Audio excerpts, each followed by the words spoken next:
रूस यूक्रेन युद्ध को भले ही 3 साल का वक्त बीत गया हो, लेकिन ये जंग अभी भी जारी है।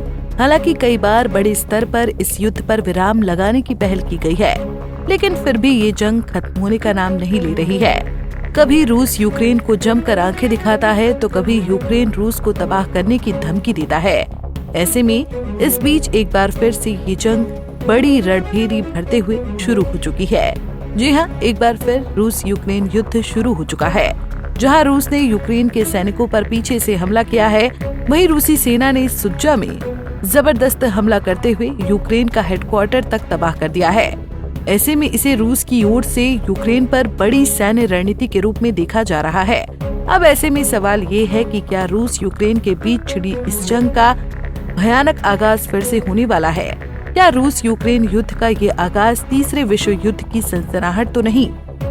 दरअसल रूस यूक्रेन जंग में अब एक नया मोड़ सामने आया है, जहां रूस ने यूक्रेन पर बड़ा हमला किया है। यूक्रेनी सेना और रूसी युद्ध ब्लॉगर्स के मुताबिक रूसी जवानों ने एक गैस पाइपलाइन के अंदर से घुसते हुए कई किलोमीटर की दूरी तय कर कुर्स्क क्षेत्र में यूक्रेनी सैनिकों पर पीछे से हमला किया है। इस हमले में रूस के साथ उत्तर कोरिया के कुछ सैनिक भी शामिल रहे। वहीं बीते 48 घंटों में कुर्स्क में बड़ा फेरबदल देखने को मिला है, लेकिन ये जंग पूरी तरह पलटती हुई नजर आ रही है। रूस ने यहाँ के 4 इलाकों पर कब्जा किया है और कहीं न कहीं रूस कुर्स्क पर पूरी तरह से कब्जा कर पाने में सफल होता भी दिख रहा है, जिसे रूस की सबसे बड़ी फतह के रूप में देखा जा रहा है। क्योंकि यहाँ पर जिन इलाकों में रूसी सैनिकों ने कब्जा किया, वहाँ पर वो रूसी झंडा फहराते नजर आए हैं। और यही नहीं, यहाँ पर रूसी सैनिकों के सामने यूक्रेनी सैनिक सरेंडर करते भी नजर आ रहे हैं। इनकी संख्या भी सैकड़ों में बताई जा रही है। अब इसमें एक बात जो सबसे ज्यादा गौर करने वाली है, वो ये है कि यूक्रेन यहाँ पर मात कैसे खा रहा है। तो आपको बता दें कि यूक्रेन को अमेरिका ने खुफिया सूचनाओं की जानकारी देना बंद कर दिया है, जिसके तहत अमेरिका ने यूक्रेन के लिए स्टारलिंक का एक्सेस बंद कर दिया है। वहीं ये सब कुछ तय हुआ जब यूक्रेन के राष्ट्रपति वोलोदिमिर जेलेंस्की की अमेरिका के राष्ट्रपति डोनाल्ड ट्रंप से व्हाइट हाउस में तीखी बहस हो गई थी। ऐसे में इस टकराव के बाद जेलेंस्की के लिए इस युद्ध में रूस को टक्कर का मुकाबला देने की क्षमता कम हो गई है, क्योंकि यूक्रेनी सेना अब ये पता नहीं लगा पा रही है कि कैसे रूसी सेना यूक्रेन तक पहुंच रही है, वो किस रास्ते का उपयोग कर रही है, उसे रूस के उस हमले का जवाब कैसे देना है।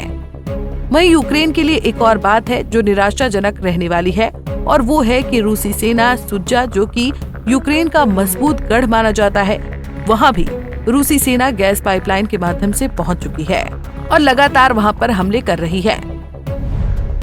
सुज्जा में रूस ने इस्कंदर मिसाइल से हमला किया है। मिली जानकारी के अनुसार बताया जा रहा है कि रूसी सैनिकों के हमले से यूक्रेनी सैनिक अपनी लोकेशन बदल रहे थे, लेकिन रूसी सैनिकों ने लोकेशन का पता लगाकर पूरे काफिले को ही मिसाइल से तबाह कर दिया। वहीं इस बारे में रूसी रक्षा मंत्रालय ने भी पुष्टि करते हुए कहा है कि रूसी सैनिकों ने सुज्जा के उत्तर और उत्तर पश्चिम में 4 गांवों पर कब्जा कर लिया है, जो कि शहर के सबसे नजदीकी केंद्र से लगभग 12 किलोमीटर ही दूर है। वहीं रूस के इस प्रहार में अब तक 10,000 से ज्यादा यूक्रेनी सैनिकों को निशाना बनाया जा चुका है। वहीं रूसी सैनिक इनमें से कुछ लोगों को मौत के घाट भी उतार चुके हैं। वहीं 100 से ज्यादा यूक्रेनी सैन्य जवान सरेंडर कर चुके हैं। इसके साथ ही रूस कुर्स्क के कई इलाकों पर कब्जा कर पाने में सफल रहा है। ऐसे में ये खूनी संघर्ष जारी है।